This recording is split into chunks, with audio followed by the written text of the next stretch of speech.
All the summer stuff is here to get you connected right here at Southern Indiana Now. I'm Kelly Trask. We have a bunch of stuff lined up for you don't want to miss this week, so make sure you keep it tuned in, and we'll definitely stay connected with you on Southern Indiana Now.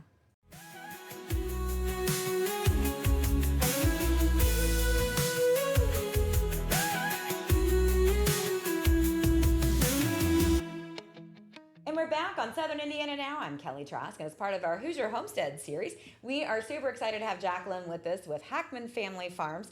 And of course, I can't say enough good things about Hackman Family Farms, but for someone who may not be familiar with the name, so if you're in Southern Indiana, chances are you've had one of their melons, either the watermelons, the cantaloupe, produce of some kind. So let's talk about the legacy of Hackman Family Farms. How did it get started?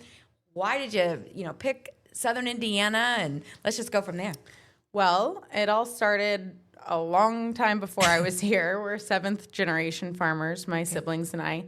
Our kids will be the eighth on our exact piece of farmland, which is really neat. So we're located in Bologna, Indiana, which is about 20 minutes north of Salem and a half hour south of Seymour on Highway 135. You may know the area because there's quite a few farm markets there. Mm-hmm. So we are in that driftwood, sandy Bologna soil that is known throughout the world for having the best watermelons and the best produce in the country. I know other people like to argue where they're at, but we're pretty proud of the melons that we produce, and there's a reason for that. And we have very sandy soil that makes them extra sweet, and it's well known because of that. Yeah. So chances are you guys ship your watermelons out and cantaloupes all across the country, right? Yeah, we send watermelons all across the country. Our cantaloupes stay more local just because they have a shorter shelf life. But watermelons, we have hit all the continental U.S. states now, which is pretty sweet. That is good. That way, if you go on vacation, you can still find it. Right. Watermelon. Just kind of crazy. Yeah. I'm loving it. All right, so let's get into the age-old question. And this is why I'm like, okay, this is the perfect for the homestead because we have a big culture here. It causes a lot of divide, but how do people pick the best watermelon? I mean, I have my way. It's not foolproof, but but we need to know yours because chances are you can probably pick one. I don't pick a lot of watermelon out of the grocery store, so I'm maybe not the best for that, but I can tell you whenever I'm going through our melons in the farm market or before they get sent out, you have to listen to your watermelon. Oh. I know it sounds funny, but it's all about the sound that they make. It was nice having you as a guest. Right? You're like, you're a little crazy. Yeah, that's okay. No, it's something I haven't tried yet. Yeah, I haven't tried so you have to listen to it. So what we do at the farm is it sounds silly, but you slap your watermelon. Okay. Give it a good slap. You're listening to its ring. So you want it to have a very hollow ringing sound rather than a solid thump. Mm-hmm. And if it has that hollow ringing sound, then that means that it is still nice and fresh on the inside. It hasn't started to break down right in the middle. The other things that I would look at if I was picking from a grocery store is probably the belly of the watermelon. Mm-hmm. A yellow belly is a good sign that it was picked ripe. A lot of times older melons will start getting, it's called anthracnose, but basically it looks like tiny little dots on the outside of your watermelon, and that means that it's probably older. So I would avoid some like that. Oh. But honestly, the best and the easiest way to tell is every bin of watermelons sitting in a grocery store has a sticker on the side of the bin, and that has the pick date and the ship date on it. So who knew it could be that easy. Right. You know exactly when those watermelons were picked. So you can kind of figure out first before you even start inspecting the melons in the bin, when were these picked? How old are they? I wouldn't go for anything over 10 days. So you can see how long it's been there. And then if it's under 10 days, then that's when you get into the, what do they sound like? Who sounds the most hollow? Okay. Does it have a good yellow belly on it? Right. All right. Okay, so what about, does it matter if the stripes are so many inches apart or the ends if they're bigger than the other? It doesn't. There's all kinds of varieties of watermelon out there, even of the seedless, even of the striped, and every variety has differences about it, like how dark the stripes are, how far apart the stripes are, and that's all just a variety thing. So it really has nothing to do with the ripeness. Because you sell a solid green one, right? A sugar baby, is that what it's called? We call them black rind watermelons. Okay. That's how they're labeled. But yes, sugar baby is what anybody in Jackson County would know it as. Okay. That's we its have our old own watermelon terminology. Yes, exactly. That's its like age old name. I didn't know it was called anything else. Okay. Yeah, of course right. It is. Yeah. Right. Yeah. Sweet Jim is another name for them. They've got all kinds of names out there, but it looks like a very dark green, almost black, completely solid watermelon. And I think some people get a little freaked out by it, but it's still red on the inside. Oh, they're so good. It's seedless. It's delicious. Yeah, it tastes great. They don't go all over the country because they do have a little bit of a shorter shelf life than like a normal seedless Definitely have to melon. travel to southern Indiana. Yes, you'll have to come somewhere a little closer to here, but they historically have a higher sugar content. We use a scale called the brick scale to measure how much sugar is in a watermelon. And sugar babies are known for having a little bit more than your regular seedless. And if you want one even sweeter than that, we have a yellow meated watermelon, which sounds also a little bit wild. Counterintuitive. You right? would think a yellow one would be sweeter you cut it open. It looks like a pineapple on the inside. But it has an even sweeter bricks content than any of the others. But they also aren't shipped all over the country, so you'll have to go. You just have to come to Southern Indiana. Right? You're just gonna have to come see us. That's what we're trying to do here. So come see us. So they can find you at the farm. These are available, I'm assuming. And the other question, I know I need to move past watermelons, but to salt or not to salt? Is that a location type thing, or is what that? If I throw you for a loop? Okay, let's do it. I mean, we might as well. Have you had tahini on a watermelon? No, I haven't. Highly recommend. Okay. It's so good. It's better than salt. If you want something a little different, I'm always down for just a plain watermelon, right? Like I love a plain watermelon, but if you want to try something different with it to give it a little oomph, I suggest trying tahini instead of regular salt. Okay. Yeah. All right. I love that. It's what all the guys that come in and help us harvest, they started doing it, and we're like staring at them like, what are they doing over there? Yeah. And then they're like, you have to try it. And we did. And holy cow, changed my life. Yeah. It's awesome. I love it. All right. They definitely opened to some new flavors when it comes to melon. Got to balance out all that sugar. Okay. Well, of course, you have a service too, Veg to Table. Let's talk about that real quick. And then mention your hours of where people can find your produce. Yes. So Veg to Table is a newer service that Hackman Family Farm Market has started in the last couple years. Essentially what it is a vegetable and fruit delivery service. So we pack, it's almost like a CSA where we pack this insulated tote full of fruits and vegetables that are ripe right now in southern Indiana. And we send it out each week or every other week, depending on what you choose. And it has all kinds of goodies. We have about 6 or 7 growers that we work with throughout southern Indiana. We put our produce together, and then we, in Jackson County, deliver it to people's homes. And if you're not in Jackson County, we have a couple other options. So they can pick up in Columbus, Indiana, or down in Sellersburg right off the exit there at Jacoby's. So, all right. Make it super simple. Yeah. Well, thanks so much for, settling all the debates about watermelons and cantaloupes and just still Southern Indiana wins. I agree. love it. No matter what. That's the end result. It's just the best place to be. It is. You got to get your sandy soil watermelon. I love it. Why didn't we name one that? That makes sense. Right? It would. I don't know. We're going to rebrand. All right. We'll be back right here on Southern Indiana Now. I'm Kelly Tracey.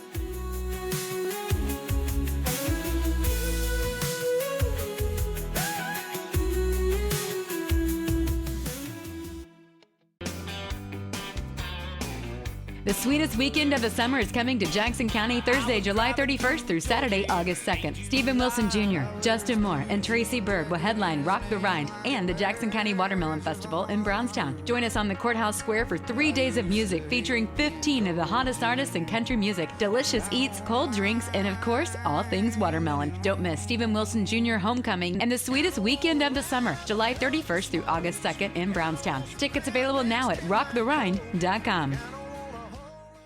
And we're back on Southern Indiana Now. I'm Kelly Trask. We're visiting with Kevin Snyder today, and this is the guy to talk with all about recreation, being outdoors, making memories outside.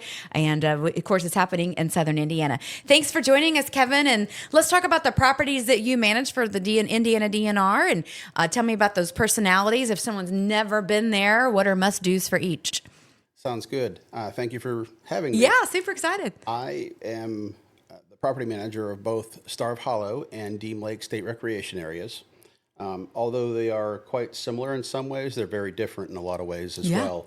So Starve Hollow is a hidden little gem in Jackson County, and it provides a lake, campground, and it attaches to Jackson State Forest, which has a lot of hiking trails as well as a lot of other amenities that people can enjoy. Campground itself is unique because it puts a lot of campsites right adjacent to the lake, which people just love.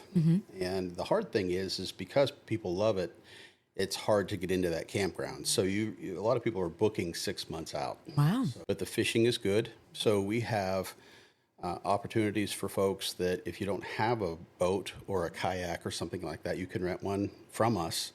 So we have John boats, we have tandem kayaks, we have regular kayaks, and we also have paddleboarding, which is becoming popular. Yeah. That you can try out there. Yeah. It's actually not too bad. I've done it. Yeah. You actually don't fall over like you think you're going to.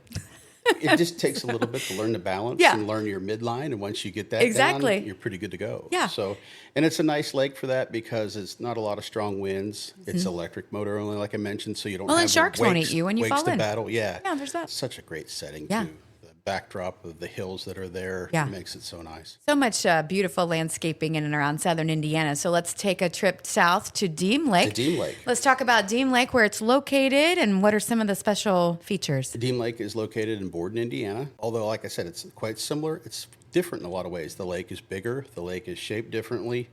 As far as going into the fingers of the hills that are down there, where Starve has a very flat side that bumps up against hills, Deam Lake sits within hills. So you get a lot of these little fingers and coves and stuff like that people just love to fish or explore. Really neat place to explore. There's a lot of wildlife down there. Most people don't know we have freshwater jellyfish there. You can see an otter. And they don't sting you, by the way. No, they don't. No, they're friendly jellyfish. So you might see an otter, a lot of bird life there. Yeah. Eagles fly over there quite often. Beautiful place. And that's in Clark County, right? It's in Clark County. Okay. It is known for its beach. We have a very big beach population there. Clean. That's a really awesome thing. It takes a lot of work to keep it I clean. imagine it does. We have a staff that works very hard on a regular basis, so to keep it that way. Another unique thing about Deam Lake is that we have a horse campground there, and you can bring your own horse camping with you. And there's horse stalls that you can rent or that come with some of the campsites. Yeah. But we also have a very large family camping area. But we also attach on to Clark State Forest there, which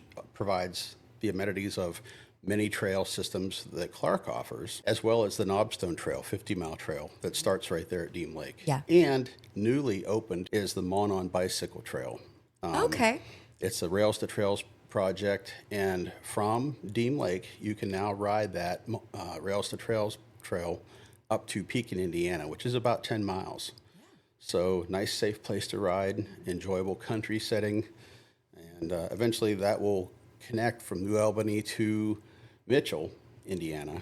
Be about 60 miles worth of trail, but for right now, this section is done. And of course, all the wildlife that you see. I mean, Southern Indiana is home to lots of fun critters. It is. It really is. Both parks offer a lot of wildlife, and they're, mornings and evenings are the best time to go out and observe.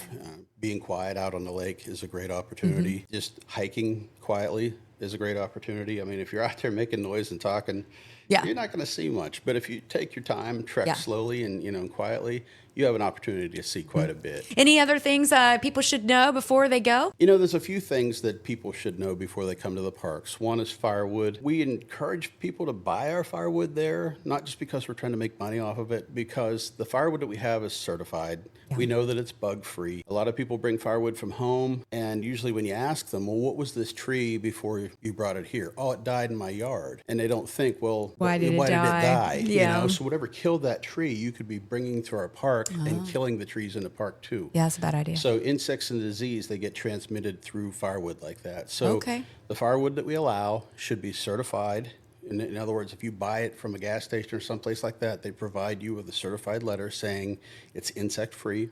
It should be debarked. So if you bring it from home, cut all the bark off of it, or it could be lumber. The other thing is if you bring your pet to the park, we all love our pets. I'm a pet owner too.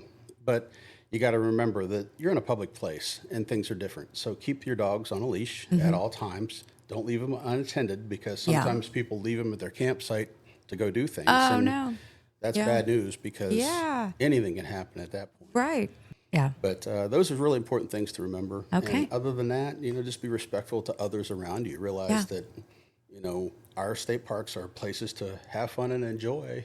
So. Well, I love that. We can definitely get outdoors this summer, make some memories, get connected. Of course, the parks are open year-round pretty much, so you can go online and make your reservations or get further information on their questions there. The best way to find out more information about any of the parks is to get on to the Indiana DNR State Park website, and it has links to our camping. It has links to all the different state parks, the properties, the amenities, the maps, everything that you would want to look up before you actually arrive, you can find there. Kevin, thanks so much for being part of the show today, Southern Indiana Now. And anything else we need to know about Deam Lake or Starve Hollow? Come visit us during the week, too. Yeah. A that's lot a of good people point. come on weekends and it's crowded. Yeah. And your experience is different on a weekend versus a weekday. So if you want a little bit more tranquil, a little bit more pristine, come during the week. All right. I love that. Well, do check it out, Starve Hollow or Deam Lake, regardless of where you're going. Make sure you're getting there. And you can do that by checking out any of our great parks and outdoor systems here in Southern Indiana. We'll be back right here. I'm Kelly Trask.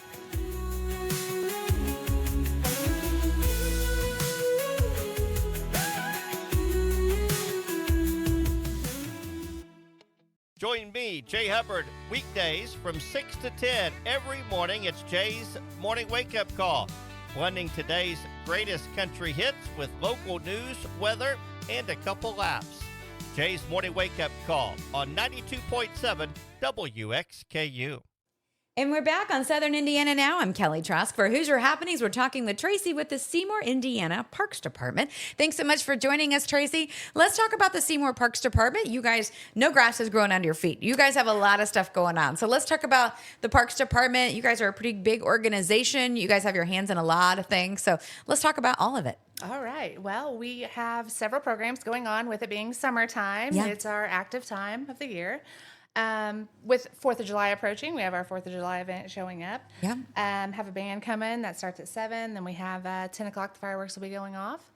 We also have Seymour Swings coming up. That's a big program of ours that starts in August. All these you can sign up for and be a part of if you'd like. Yeah. First season soccer just ended, so now my second season's about to start again. That's a pretty big program we have going on for that. So, yeah, we've got all kinds of different summer programs. Yeah. We've got kickball and, Okay. And these are not just for kiddos, right? For adults too. Adults. For soccer is kiddos. Youth kickball is kiddos. I do have an adult kickball coming up later in the summer. Yes, that's pretty fun. Yeah. We have adult dodgeball. We all get to relive our recesses from elementary school. Yes, it's pretty wild there, which is fine. We like that. We're pretty savage, just Gen Xers. Yeah. Yeah. Exactly. All right. And tell me about some of the things available for folks in the winter months. Surely I know there's lots of things happening. Yes. In the winter, we do a lot of indoor activities. We'll have like a candle making class. We will do wreath making. We have the Christmas parade, which is always kind of a big event. We've added fireworks to that about 2 years ago. So You have too many fireworks. Yeah, that's never we a don't thing. think so. Yeah, No. exactly. Lots of fun. You're gonna blow stuff up all year long. Absolutely. It's gonna be fine. Okay. Absolutely. So tell me about some other ways that people can get involved. You need volunteers. How does that work? Yes, always looking for volunteers. We just had a 5K on June 13th, and I grabbed some high schoolers looking for volunteers. So I had a young lady that grabbed a couple other friends, and we got them some volunteer time. We also have the community center that's opened. Always looking for new attendants, to come there. Okay. Start programs there Monday through Friday. They're open from 9 to 2, and she has special events there too, like bingo, and they'll go sometimes to the casino. They'll take little road trips to different restaurants around, so that's kind of fun too. And there's been lots of improvements over the years too on some of the recreational spaces in and around the Seymour specifically area. Do you want to talk about that? We actually have a facility about to be updated Okay. for 2027, our Seymour City Pool. Okay. We will have new mechanical rooms, a new kiddie area. So we're all excited about that. That's our newest development venture? for the facility. Okay, So, all right. Pretty excited. So all things are happening in and around. How can people get connected to events, signing up for programs, all the fun things? So you're always welcome to come into City Hall, sign up, see what we have. We actually have a program guide now that we were blessed with one of our young ladies. She was in leadership at Jackson County, and they've built this guide for us. That's great.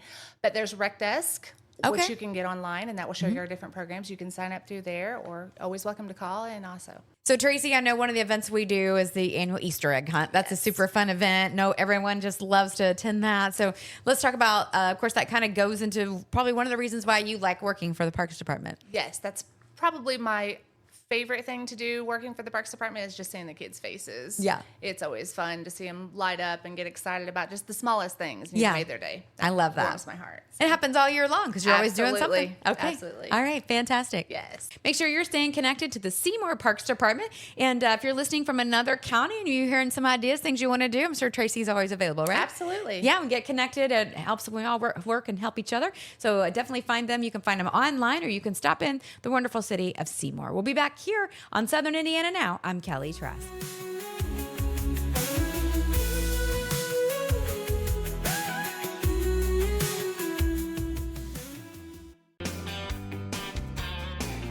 The sweetest weekend of the summer is coming to Jackson County Thursday, July 31st through Saturday, August 2nd. Stephen Wilson Jr., Justin Moore, and Tracey Berg will headline Rock the Rind and the Jackson County Watermelon Festival in Brownstown. Join us on the Courthouse Square for 3 days of music featuring 15 of the hottest artists in country music, delicious eats, cold drinks, and of course, all things watermelon. Don't miss Stephen Wilson Jr. Homecoming and the sweetest weekend of the summer, July 31st through August 2nd in Brownstown. Tickets available now at rocktherind.com.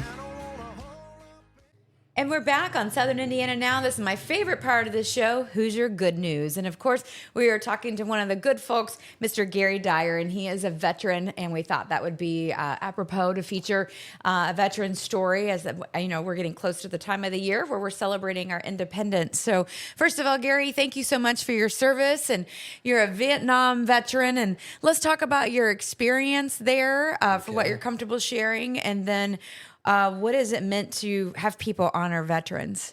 Well, thank you for having me be here today. It's an honor, I think, to speak for the veterans. When I speak on Memorial Day, I said, we're the voice for those that can no longer speak. And I'm very passionate about veterans. In fact, sometimes if I get to a little teary-eyed, don't let that bother you, but I think the things that I look at today is that people don't forget that Vietnam was an actual war.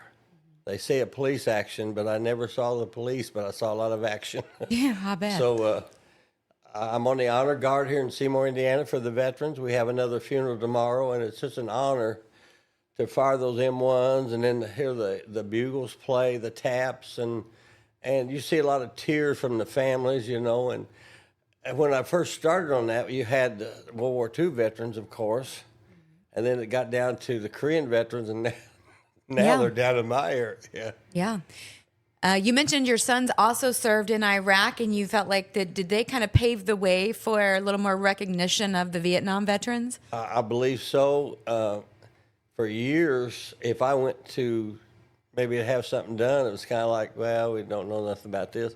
But also the new VA officer in Brownstown, Cindy Bernard, has opened the door for Vietnam veterans and others, of course, to like Agent Orange, burn pits, breathing problems, things that maybe the war caused. It takes a while to get going, but she's opened the door especially for me. And also my son, I had a son, Jeremiah Brooks Dyer, that was injured in Iraq and came back, and I'm not sure what was going on, but it took about 5 years of prayer and rehab.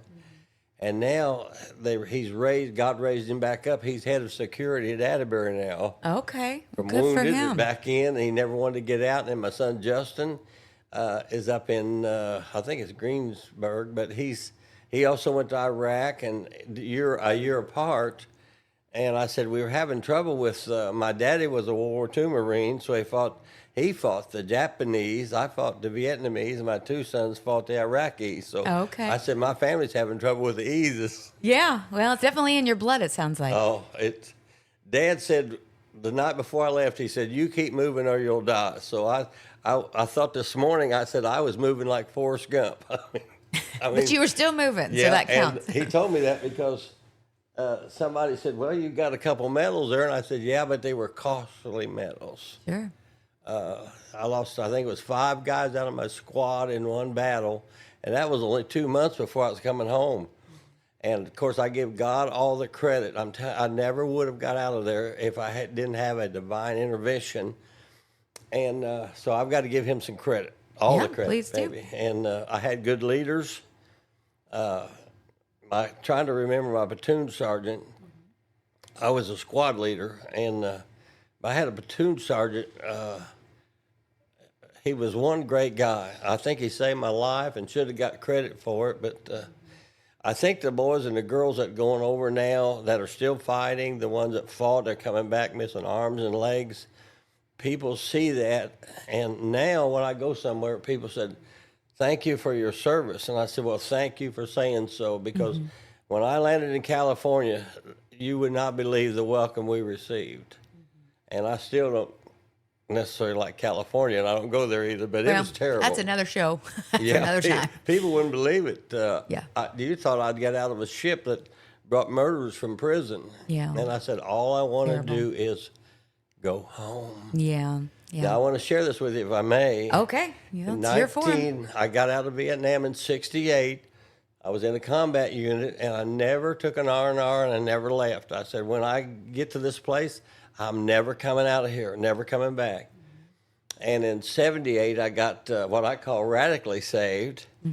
And, excuse me, the change was so dramatic that 40 years later, after Vietnam, I heard a voice say, the Lord spoke to me and said, "You're going back to a place." I said, "I'd never go back, and I'd never fly again because they're going to kill me. I'm infantry in a helicopter. I'm going to die." But I went back in 2004, took my Bible, and here I am ministering to people that I was taught to take their lives, burn their houses, shoot everything in the village. And here I am with the Bible, taking it back, the Word of God, to tell them, I'm not here to kill you. I'm here to help you. Wow. What a story. So that's amazing to me. That is amazing. Can we talk about some of the medals that you have on your hat? I know you brought that with you. I'm sure that's a prized possession Yes, beyond there's, words. And Well, the first one is my infantry patch, big okay. red one. Here, They can we called flip it around? The camera can see it. Oh, I didn't know it was on the camera. Yeah, that's okay. There Can we we go. see that? Yeah. I was in the bloody red one, they called it when I got there, and I thought, oh, no. That's not a good And name.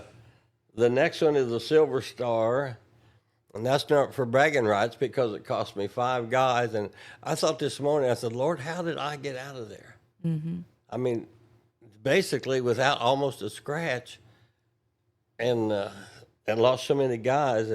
But I've never forgot them. I can tell you their names, but I won't. But the next one is a Bronze Star. And there's 4 battle stars on that one. I don't know exactly what that stood for. I guess I survived 4 major battles. But then there's a Purple Heart, and then the other one is just my cross rifles. Now, one of the most important to me is my CIB. That's a Combat Infantry Badge.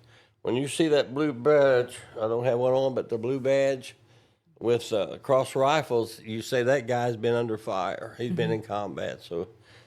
Gives a little more honor, I guess. And the rest of them this is for the duration of the war.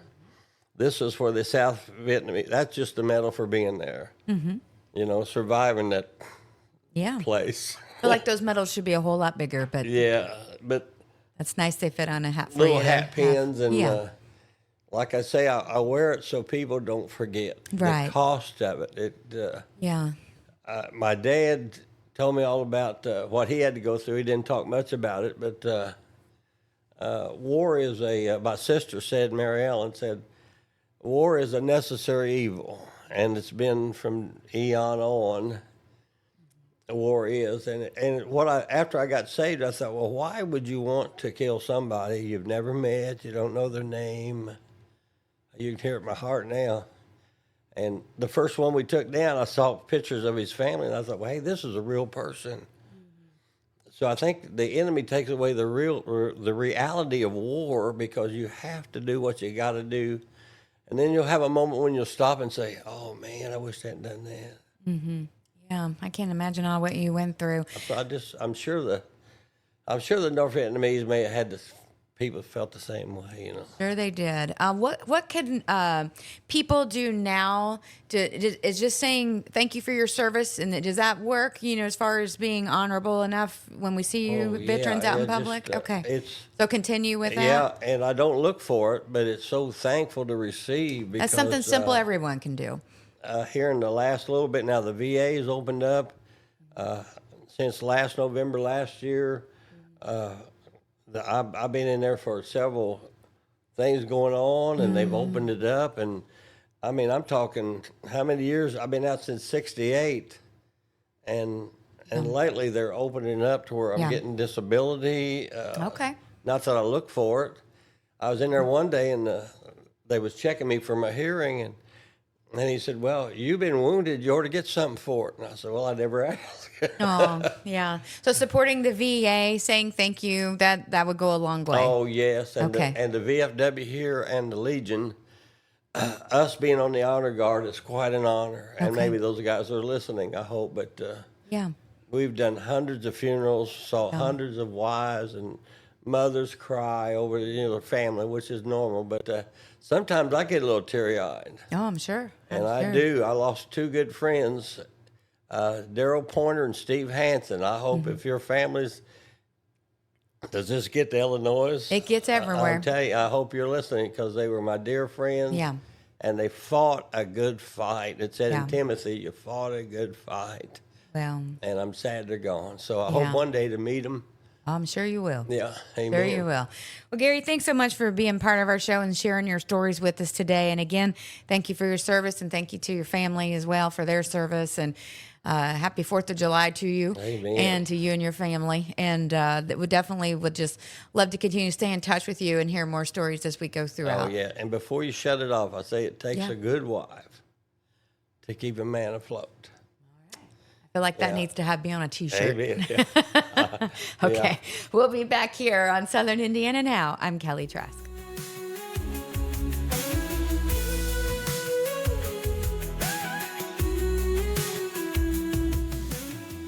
This has been such a fun episode on Southern Indiana Now. I never know where we're going to go next. And of course, that means you have to keep coming back to us. And of course, you can do that by checking us out on Apple. You can find us on YouTube. You can find us on our website. You can find us all the places that you can get a podcast delivered. So basically all the places we're connecting with you. Check us out. And of course, we want to hear from you too. So you can send us an email and also submit your furry friends at southernindiananow@gmail.com. We'll be back here next week. Make sure you're here for it. I'm Kelly Trask.